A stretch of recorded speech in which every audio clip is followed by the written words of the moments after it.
What's going on, world family? It's your boy Donald Jones, and welcome to another episode of Journey of the Mindset. So, like I was expressing to everybody, 2 episodes down, on episode 13. That episode 15 will be the last episode of Journey of the Mindset for the season. For the season, we will be coming back at the beginning of September for season 2. Um, it has been an incredible experience starting this podcast. I met a lot of great people. I interviewed a lot of great people, and a lot of the information that I got when I was interviewing people actually helped me on my journey. And I just want to clarify something.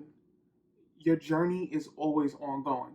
It's not something that comes and goes. It's not something that you're going to just accomplish and that's it. You're always going to have levels that you're going to want to get up to. You always start at the bottom. You always have a fresh plan in your head on where it is that you want to go. But I don't want people to get the misconception that your journey ends once you reach your goal. No, you should always be planning more and more goals as you go along. And it is very important to understand that a journey never ends. As long as you are walking this earth, you're going to constantly keep on. And I know that I keep on repeating myself because I get a lot of DMs. I read a lot of people's DMs, and one of the questions that people do ask me is, "When does your journey end?" And I always say that you shouldn't rush your journey. It's a process. Everything that you go through is a learning process. Whether it's a relationship, whether it's you moving into a career, whether it's you moving to another state, everything is a learning progress process, and you're gonna make mistakes. I'm a firm believer that mistakes is what help you elevate in life.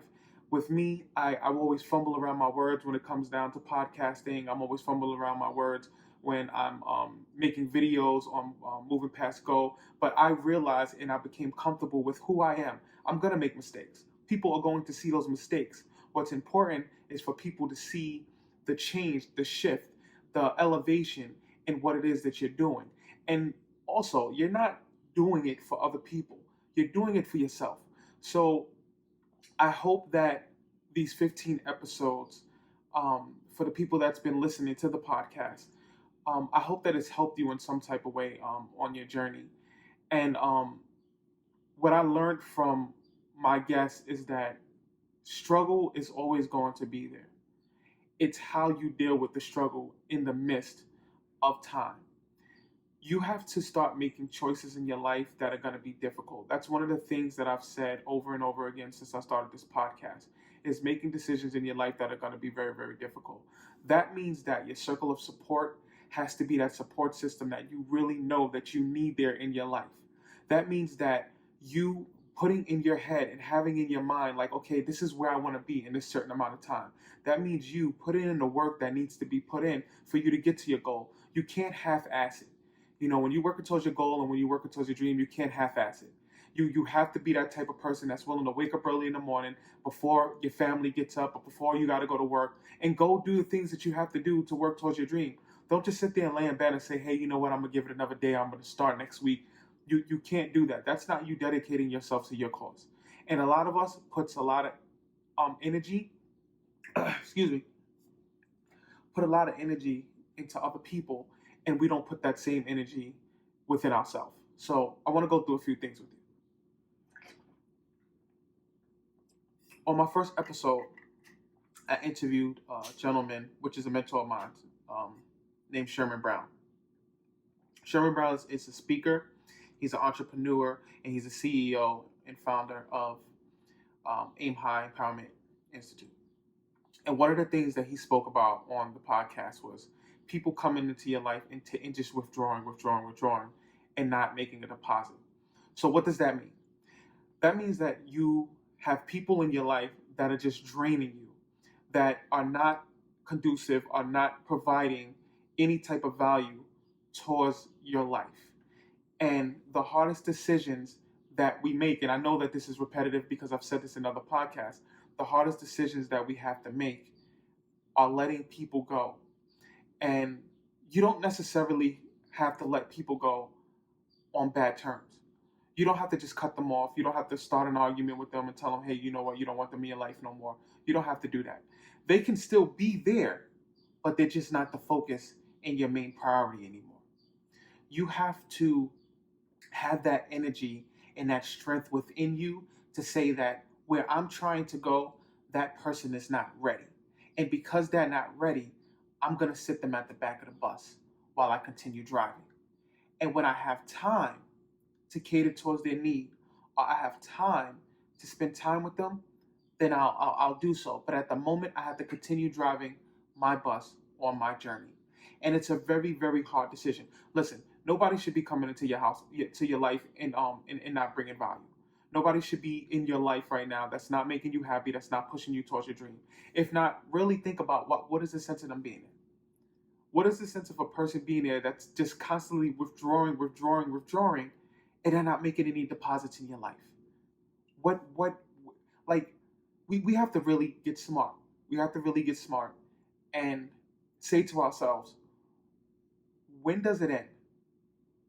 And a lot of us have that kind heart, have that kind soul where we don't want to hurt anybody's feelings. But what about your feelings? What about your life? We only have one life. We only have one life to live. You're only on this earth temporarily. So the time that you spend here, do you really want to spend it chasing people that's not bringing value to your life? Another guest that I had on my show, I actually had on my show twice. Millie. She is the most intelligent and inspirational person that I can honestly say that I probably have ever met. The conversation off camera was even more amazing than the conversation that we were having on camera. She brought a lot of value to the show. She's been on the show twice. I'm not taking away from my other guests because all of my guests was amazing. But what stood out to me with Millie was that she lost a lot. She lost a lot. And through the things that she lost, she always kept this positive mindset. And one thing that she said that was so powerful is that you have to go through the motions. When you're in pain, you have to accept that pain. You have to understand that pain, but you can't allow that pain to keep you down at your lowest. At some point in time, you have to get up, you have to rise, and you have to find purpose in that pain. And it's funny because I always reflect on my life. I always reflect on the things that got me here, the people that's come into my life that got me here. And there were a lot of bad experiences and things that I've went through. I was a very passive person. I was the type of person that really did not want to hurt anybody's feelings. But I've come to a conclusion where I said to myself, how long am I going to stay here in this pain? Like, there's no filter. There's nothing that's absorbing this pain away from me. Is life happening to me or is life happening because of me? And dwelling in your pain says that you want to stay at the bottom. Now, I know that can offend some people because it's like, okay, well, what happens if you're dealing with somebody that passes away? What happens if you're dealing with you losing your job, house burning? I understand. But when do you move forward? I always say the most disrespectful thing in this world is time because time does not give a damn about what you're going through. It's just going to keep on going. And as human beings, we have to be the same way. No matter what happens to us, we have to keep on going. Because the moment that life punches you in the face, you're ready to just lay down and give up. You can't. You have a whole life ahead of you. You have a whole entire life ahead of you. Laying down and taking the blows, that's not acceptable. That's not something that you should be comfortable with. And guess what? If you don't know how to move past go, you listening to Journey of the Mindset, you listening to the podcast, you listen to motivation in the morning, you getting up, working out, you getting up and you pushing yourself to do the things that you really don't want to do, that's the start.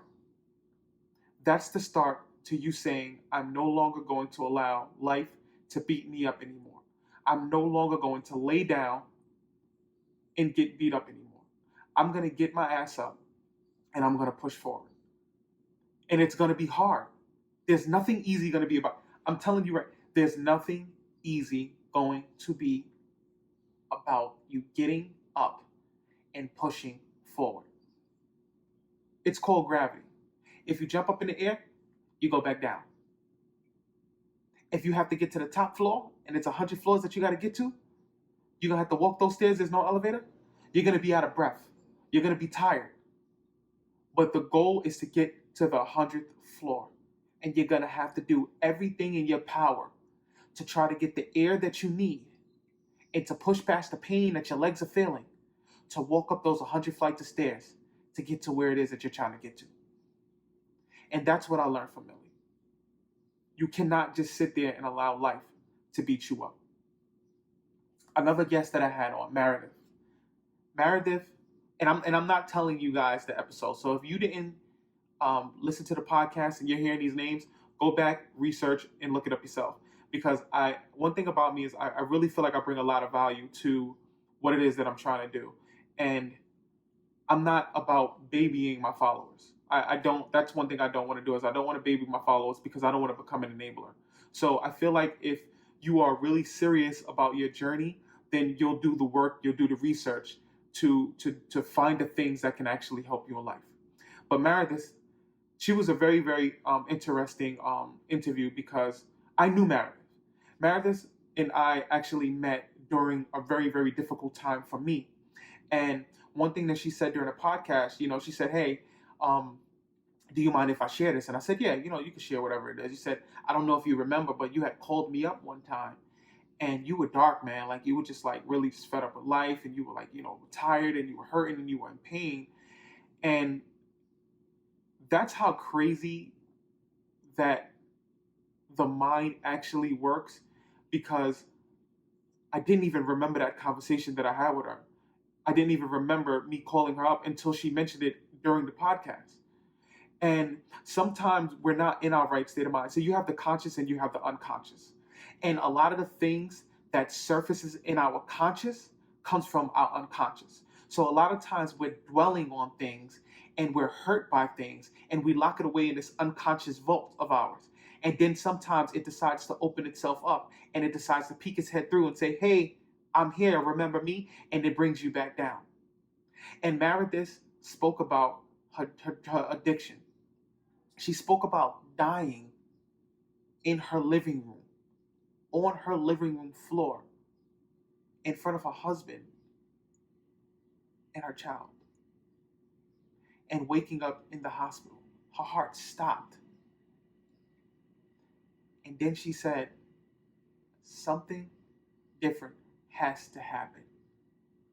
She found out who the enablers were in her life, the people that were hurting her, and she got rid of it. And that was the only way she was going to be a successful mother, was by getting rid of the cancer, getting rid of the people and getting rid of the things that were holding her down, the drinking, the drugs.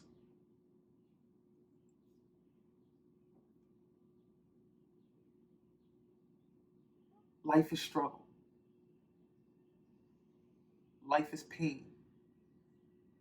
But there's beauty in life. There is light in life. There is love in life. There is peace in life. If you are willing to look at it, if you are willing to look for it, if you are willing to fight for it, you can have all. Meredith is a true example of someone that was at their lowest but wanted to climb to her highest. And she was very open and honest during that podcast, and I appreciated it so much. And she brought so much out of me. And once again, behind the scenes, behind the camera, when the mics was off, once again, an amazing conversation, amazing transformation happens. Because we sit down and we talk and we have these conversations, and it does a lot for me and it does a lot for her. It does a lot for my guest. we're bouncing ideas off of each other. We're talking about different struggles that we had and how we got to where we are today. And let me explain something to you. Everybody that came on my podcast, if you called them up, if you DM them, they'll tell you the same thing. I'm not perfect. I have setbacks. I fall sometimes, but I constantly get up. I remember this young man telling me one time that he wanted to start a business, and every time he goes in to pitch a deal to an investor, they keep on saying no to him, and he gave up. Said, "Hey, you know what? I decided I'm no longer going to do this clothing line. I'm tired of you know, getting no's all the time." And I said, "Well, how many no's did you get?" He said, "Well, I probably went on about maybe I want to say 10." And I said, "So you went on 10 interviews with investors, with possible investors, and you were told no 10 times?" He said, "Yeah." I said, "Well, why don't you go on 10 more?" He said, "Why?" "Because they're gonna constantly keep telling me on about. Why don't you go? You're gonna be told no multiple times before you get that yes. And guess what? If you constantly keep getting no's, then find a way to navigate through that. How about you figure out a way to make money instead of getting investors? How about you find people that are already in your circle that's willing to give you about $5, $6 towards a shirt? How about you start a GoFundMe page?" And then the light bulb went off like, wait a minute, hold on. Yeah, absolutely right. I could start a GoFundMe page. Don't sit there and get buried with the nose, young man. The only way you're going to rise is by taking in all of that and using it for fuel to move forward. That's what my guest on Journey to Mindset was about. Dr. Wright. Dr. Wright is a very, very intelligent man. And he blew my mind away with his story because through his pain, he found purpose. Him being locked away in a building with other people that were going to be deported, him being woken up in the middle of the night, taken out of his home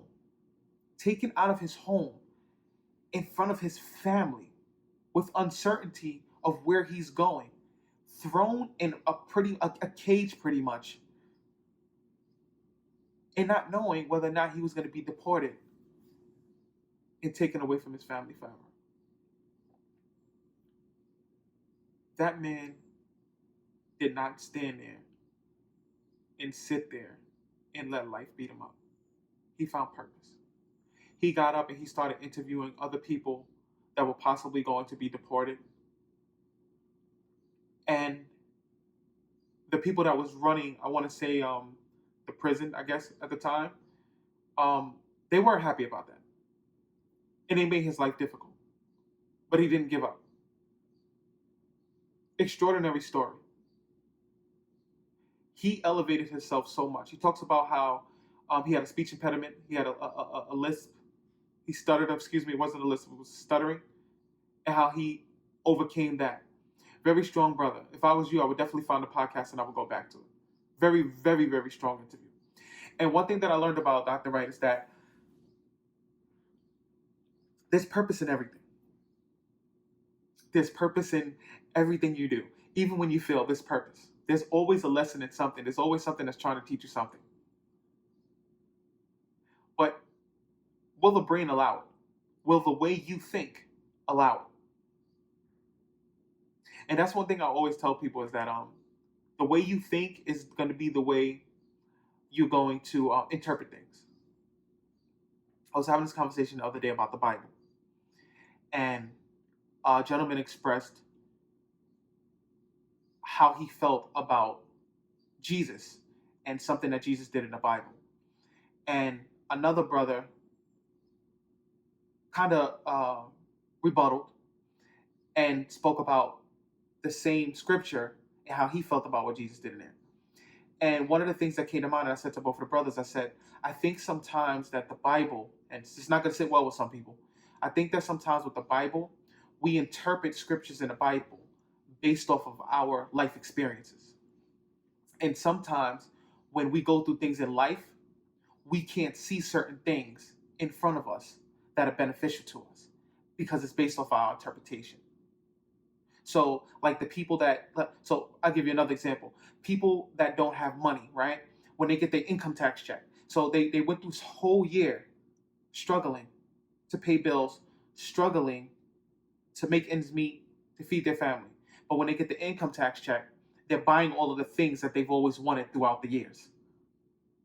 Their experience of struggling to pay bills and to feed their family has blinded them to say, hey, you know what? When I get this income tax check, maybe I should invest it to make this money grow. Because during that year, they had a lot of wants. They had a lot of things that they wanted that they were unable to get because they had to spend their money on survival. So the next time you decide to judge someone or beat someone up because they're not thinking the way you're thinking, take a step back and say maybe this person is not thinking this way based off of their experiences that they've been through. We interpret things differently. A fish is not going to think like a monkey. A monkey is not going to think like a bird. Everybody's thinking is wired differently. It's the guidance, it's the guiding people, it's the guidance that shifts a person's thought, that shifts a person's mindset, that puts them on a journey to transformation. Transformation, excuse me. Here we go. See, prime example of me flipping around my words, but I'm okay with that. The guys. Now, the guys are a group of my best friends. I keep a very small circle. I have a lot of friends out there, and I love everybody that I have in my life. But these brothers are actually brothers, man. We talk a lot. Well, we used to talk a lot. Now everybody's so busy and tied up in their life. But we're there for each other when we need to be there for each other, no matter what. And one of the things I learned from that conversation, because that was during the time we did that interview during the time that COVID was actually hitting New York City very, very hard. And having a group of people in your circle that can help you with your anxiety, that can help you with your pain, to help level you out and bring you down, is something that is very important. And I can say with those five brothers, with the four brothers, I'm sorry, I always count myself to say five. With my four brothers, it's always an experience with them. Whether we're going out to get some beer and wings, whether we're just bull crapping around on a Zoom call, talking on the phone with each other, text messaging, I can say that we are really, really tight, man. We don't let nobody come in between our circle, and we fight. And it's a very diverse group. We have Puerto Rican, Dominican, Black. We really don't know what one of them are because sometimes he's from Russia, sometimes he's from Scotland, sometimes he's Jamaican. But we have a really diverse group of men that are together, and we learn a lot from each other. And to be honest with each other, we wasn't all of that great of friends before we actually met. We really didn't care too much for each other. There was a lot of animosity between the two, between me and actually another brother that's in the circle. But we got to know each other. We sat down, had a conversation, got to know each other, and then we formed this clique where we were just inseparable, man. We just love each other. We're like, when I can honestly say those those are the guys that you call up at 2 o'clock, 3 o'clock in the morning. Listen, I'm in trouble. They're in the first thing smoking to you. The first thing smoking to you. They will be there. And one of the things I learned from them is that COVID-19 can be a killer, but it can affect you when you have a lot of love around you. And during the time, as I said, it was during a very dark time. New York City was getting hit. Um, and I was scared. I was very scared. I wouldn't do a podcast. It took me about 3.5 weeks, close to a month, to even record a podcast because I was so much in my head and I was so nervous because I didn't want to catch the virus. I felt like because I had high blood pressure, have high blood pressure, that I wouldn't make it if I got the virus. And one of the things that I learned from my brothers was, well, what are you going to do about it? what chance are you going to give yourself if you did catch the virus? And I started working out. I started eating different. I lost a lot of weight. My weight loss journey started January of 2019, and it took me a very long time to come down in weight because I was procrastinating. I wasn't taking it as serious. I did come down in weight. I started out at 235, and when I came into this year 2020, I was at 225. Um, and then when I started working out and changing my diet, I started losing weight very, very, very, very fast. Um, and now I'm actually down to 192. My goal is to get to 180, and then I'm gonna start bulking up so that way I can keep my body weight pretty much at 185. But what they taught me, especially during that podcast, was that you have to do something for yourself. If you're scared and you're nervous about a virus killing you because of the possible chance of your health or your immune system not being as strong as it should be, then what could you do to give yourself some faith? What could you do for your body so that way, if you did get the virus, your chances are higher to survive it? I appreciate my brothers and I love my brothers. Robin Vaughn. Robin Vaughn is a sociologist. She is amazing because she broke down relationships. She broke down how people have this fight or flight thing, the honeymoon period. Very, very interesting podcast that I actually enjoyed because I actually learned a lot about myself and my selfishness in being in relationships.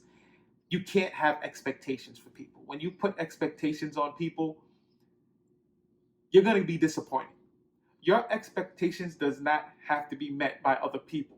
You cannot sit people down with a guideline and say, hey, well, listen, these are my expectations. 1, 2, 3, and 4.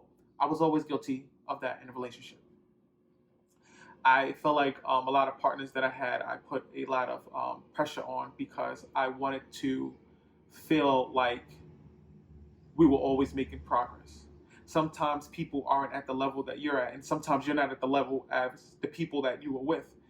And I would not say it was a failure, but I would say that sometimes you need to evaluate yourself and find out what type of pressure you're actually putting on the person that you're with.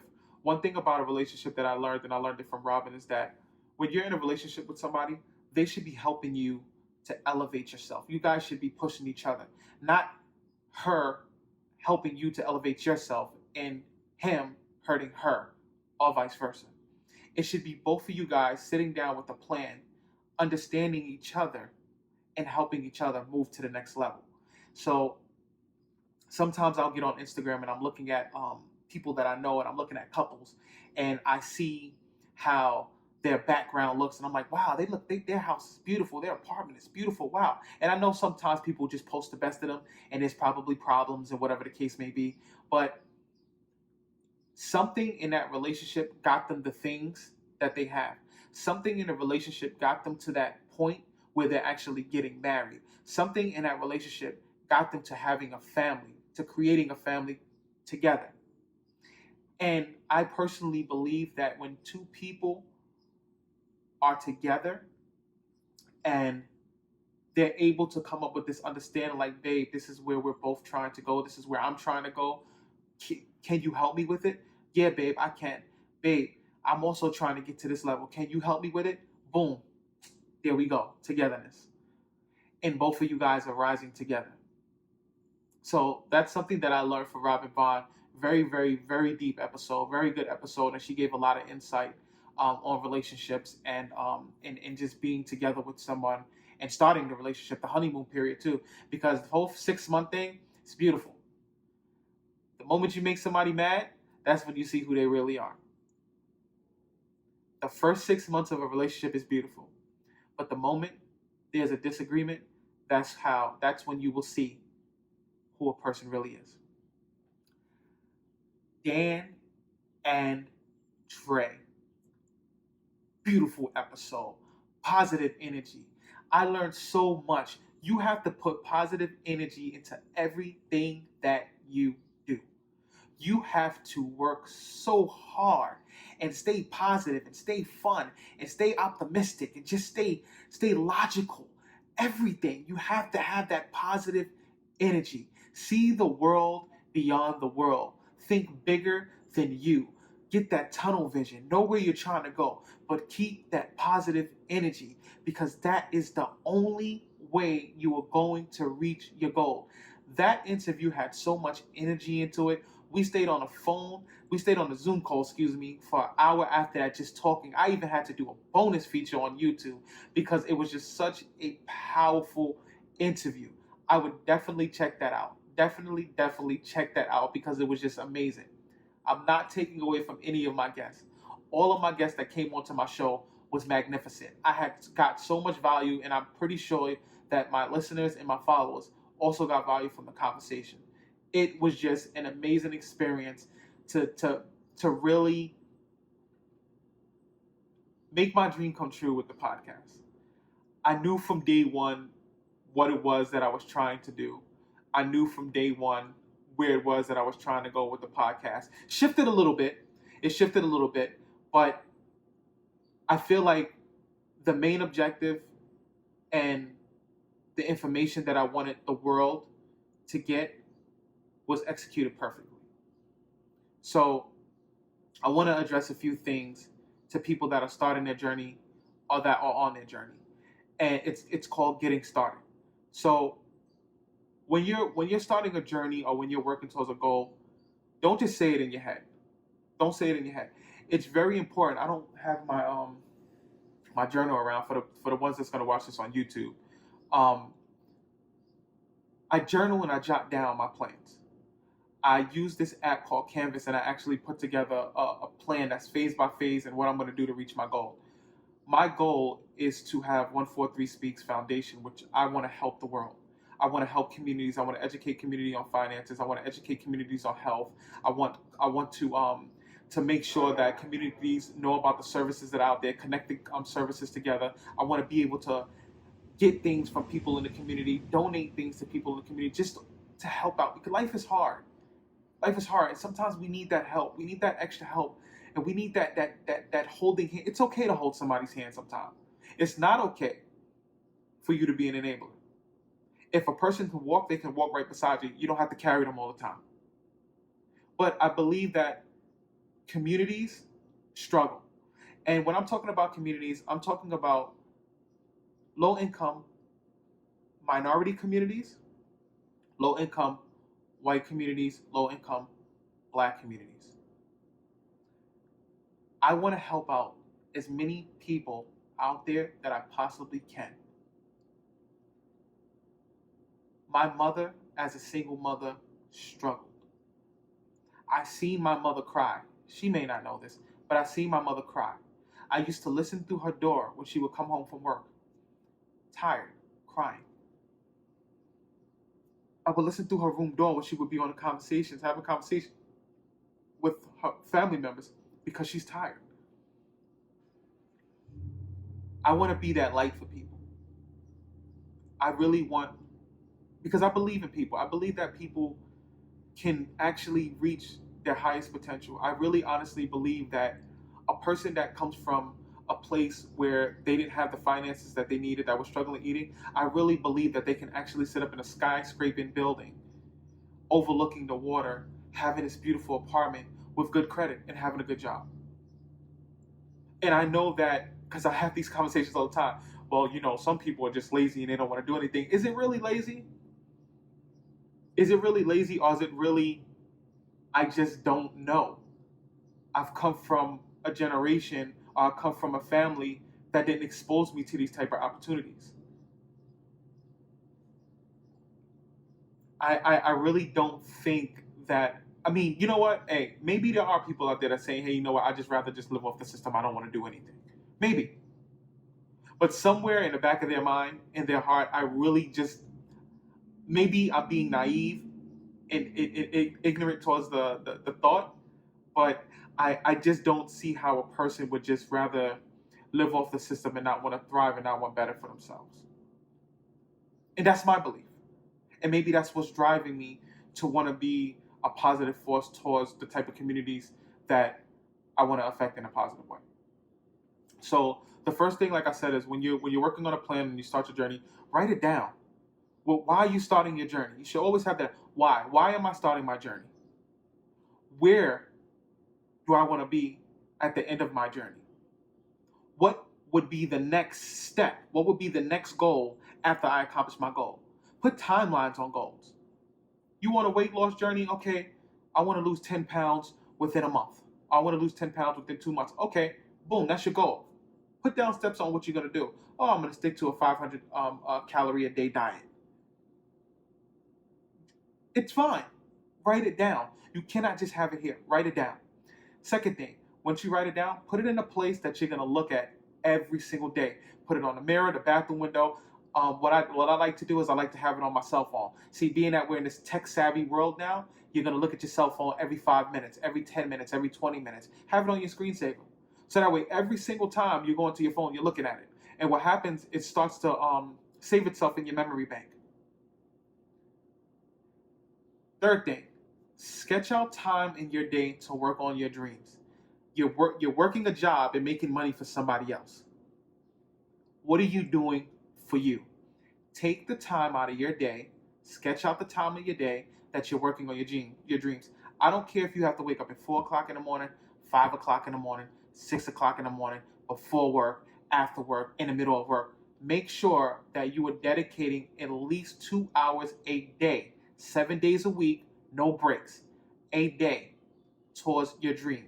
I don't know if you guys heard the saying before, but you'll work a full-time job and then you'll work on your dream part-time. And then what happens is this: your full-time job needs to go away, and then your dream is full-time. You're gonna be tired. It's not gonna be easy. But if you want it bad enough, you're gonna do the right thing.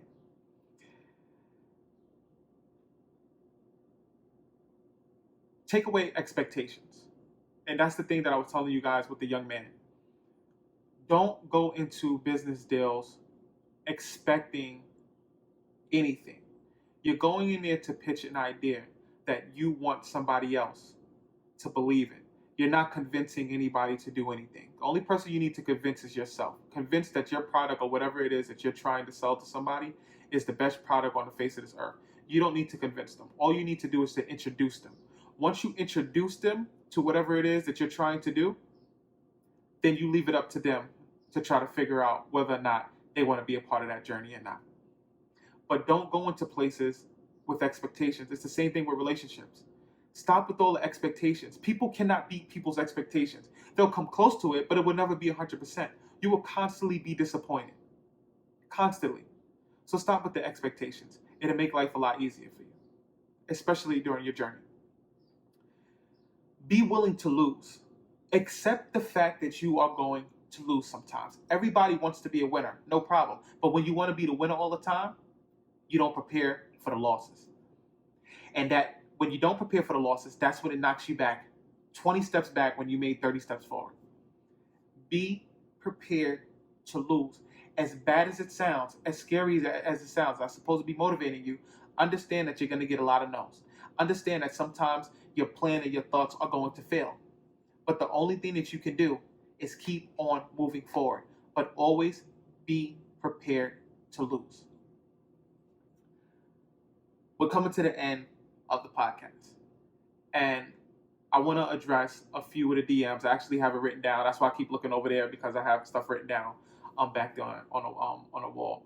But I wanna answer these questions in the DM real fast. I like to keep my podcast short, 25, 30 minutes, but I really this is the last podcast. I'm actually sad and heartbroken that it's ending until September, but I love you guys, man. So I want to get this all out for you guys. So the first DM question is, how did I lose weight so fast? The first thing I did was I said to myself, why I'm doing it. I'm doing it because, one, I'm scared to death of dying of a heart attack. And I honestly and truly don't want to die at a young age and not spend as much time as I possibly can with my son. So that's what started me out in January 2019 on losing weight. The way I lost weight was honestly just changing the way I ate. I incorporated fish meals 3 times a week. Everything else was white meat, and I would do red meat once a week. So I'll have like a burger, but grass fed. A lot of vegetables. A lot of vegetables. You got to have a lot of vegetables because what happens with the vegetables is it cleans you out. And what I like to do is I like to mix vegetables. Kale will clean you out. I'm telling you that right now. If you have a lot of kale, it'll clean you out. But you have to start with your dieting. You can go out there and you can work out all you want, but you'll go out and work out sluggish if you're eating bad foods. So I changed the way I eat. A very, very boring diet. Like I said before, fish, chicken, ground turkey. I would have ground beef once a week, whether or not I'm making meatballs or I'm making that. So it was a lot of that. The carbs I cut down a whole lot. So I don't pile a whole bunch, and I love rice. I don't pile a whole bunch of rice on my plate anymore. I make sure that I put very, very little bit of rice there. And the way you can actually beat that, because I know it's hard for some people, is you just take the rice and mix it into your food. Mix it into your food and it'll make you, hey, you know what? I got the right amount of rice that I wanted anyway. But I definitely lowered down on the carbs. I did not leave the carbs alone. I did try the keto diet in December. No, it wasn't December. It was actually October of 2019. It was good. Lost a lot of weight, but your body needs a little bit of carbs in it. It needs a little bit of sugar to break down. It needs, because what happens is when you do the keto diet, and that's the reason why you have to take supplements, is your body starts to get weak. It's okay to have the carbs, people. Very, very minimum. And you don't have to have carbs with every single meal. I would say number one, stay away from bread if you can. Or if you have to have bread, have some wheat bread. But very, very, very, very little bit of carbs. Carbs. I'm gonna tell you that right now. And the best time to have carbs, in all honesty, is in the morning because your body is gonna be burning throughout the day as you're moving around. So that's how I pretty much started to lose weight. Is I first changed my diet, and then I would do running. So I don't run every single day. I normally run Monday, Wednesday, Friday, Saturday. My days off of running, I'll work out or I'll just go for walks. So put yourself on a plan. Put yourself on, get a scale if you don't, because that was one of the biggest things with me is I never knew what my weight was. Only time I would weigh myself is when I would go up to visit my mother up north. So definitely get a scale and set goals, timelines. Hey, I would like to lose a certain amount of weight at this, within this time. I would like to use, don't just, if your goal is you want to lose 100 pounds, then you should have goals in between that. So month one, I want to lose 10. Week two, I want to lose 20. Month two, I want to lose 20, like that. But be consistent. Be consistent. Give yourself treat meals, not cheat days, treat meals. So on Friday nights, whatever I want to eat for dinner is whatever I want to eat for dinner. I'm going to eat for dinner. Now, I know if I have a cookout or something like that to go to, like on a Saturday, then my treat meal will be during the cookout. Another thing is, if you're a drinker and you like to drink alcohol, cut it. You need to cut it. Cut the alcohol out. The alcohol sits at the bottom of your stomach for a very, very, very long time. This is the reason why you have hangover, people. Cut it. If you do want to drink when you go out, you want a social drink, that's fine. I would try to drink like a gin and tonic, something with seltzer water, less calories, cranberry juice, maybe vodka. But that's what I do now. I cut out the drinking. And if I do drink, it's going to be like a seltzer water, hard seltzer water, or something like that, because it has low carbs. And stick yourself to a limit. You don't got to be out there pissy drunk. You don't got to come out stumbling and all that other stuff. Just have a drink, get the buzz, and that's pretty much it if you want to be social and have a good time. Next DM question. I know we're running out of time. Is how do I balance my time? I am terrible with time management. For those of you guys that don't know, I was getting my master. I actually got my master's in public administration. So I was going to school. I was actually doing work with the AIM High Empowerment Institute. I was actually trying to build 143 Speaks Foundation at the same time working a full-time job. I haven't mastered that yet. Honestly and truly, I haven't mastered time yet and being disciplined with time. I'm scatterbrained, so I can work on 2 projects at one time sometimes, and it's very overwhelming and very stressful. I can tell you that. So I kind of wish, in a sense, that I was able to be better at time management.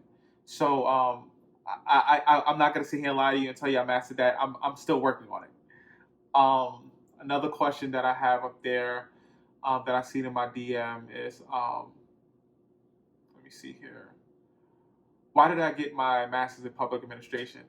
Well, there was a few reasons. For those of you that don't know, in public administration, you learn about nonprofits. I've always been interested in opening up a nonprofit, but you also learn about politics, how to write grants, how to write proposals. There's a lot of business that comes into it too, budgeting and things of that nature. So I felt like it was a well-rounded degree in the direction that I'm trying to go to, that I'm trying to get into. So that's why I chose to get my master's in public administration. Um, I can't even read my own handwriting, man. This is ridiculous. So it's funny that this question actually came up. Is how do I feel around smarter people, people that I feel that are smarter than me? And I think that question came up because somebody actually listened to one of my earlier podcasts. I used to be intimidated by being around people that were smarter than me. I used to be intimidated by people that I felt were more powerful than me. That intimidation, I would say, definitely went down lower. I feel like I can navigate myself through any arena that I get into. Um, I don't look at myself, and I don't think that it's healthy for you to always look at yourself as being the smartest person in the room. I think that you can always learn from other people. So I would say the intimidation factor around me being around people that I feel is smarter than me has definitely gone down. I do have my moments where I'll hear somebody speak well or seem like they're very educated in a particular subject that I'm not, and I'm just sitting there like, damn, dumb. I don't understand what the heck is going on.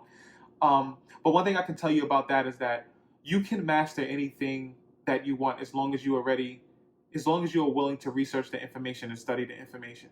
So the same way you can look at somebody else going out there and articulating themselves in a very good way, or they are very educated in a particular subject, you can do the same thing too.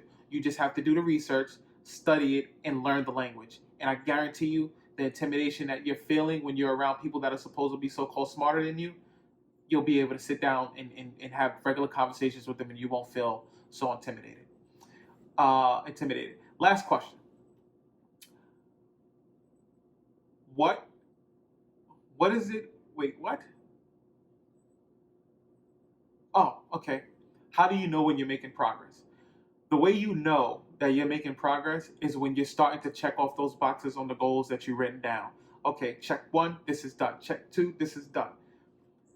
Know that the goals that you set may have to be shifted sometimes, but just know what the main purpose is of you trying to reach that goal is being met. Excuse me for a second. Is being met. I gotta drink a little bit of water in my throat. The allergies this year is just ridiculous. I don't know if anybody else is going through, but it's honestly ridiculous. But yeah, you'll know that you're making progress. You should always be feeling good during your journey, during your work. You should always be feeling excited. That's when you know you're making progress. The main way that you know that you're making progress is through you changing this. That you're going through so many experiences and learning so many things that your mind is starting to think differently. And that's how you know that you are making progress. World family, it has been an honor, a privilege, a pleasure to have been able to start Journey of the Mindset, to have been able to make 15 strong episodes with a lot of information in it. I love all of my 143 Speak followers. I love all of my Journey of the Mindset followers and listeners. I hope that you guys continue to support. During my journey, within the next month and a half or so, I have a few things that I'm going to be doing. Still working on little minor projects, but a few things that I'm going to be doing to recenter myself, to get myself back in order. Hiking, more meditation, writing, trying to finish off a book that I've been writing for the last 10 years that I haven't even opened up my laptop and went into that file. Just more so focusing on the healing of this, so that way when I come back, I can come back strong and create quality material, quality things, quality platforms that can actually bring value to people's lives. Journey of the Mindset comes back September strong. Until next time, world family, I love each and every one of you. Show some love and support. Go on to YouTube at 143 Speaks, press subscribe, notification, like, don't like, but whatever you do, the only way this works is by you showing support. Subscribe to the Journey of the Mindset podcast. Subscribe to YouTube. Show some love on my DMs. Press likes. This community of followers that I have are the most positive and vibrant people that I've ever interacted with. And a lot of you I've never even met before. But I just want to say I appreciate y'all so much. And I love y'all. Until next time, world family, stay safe. Keep loving your heart. Peace.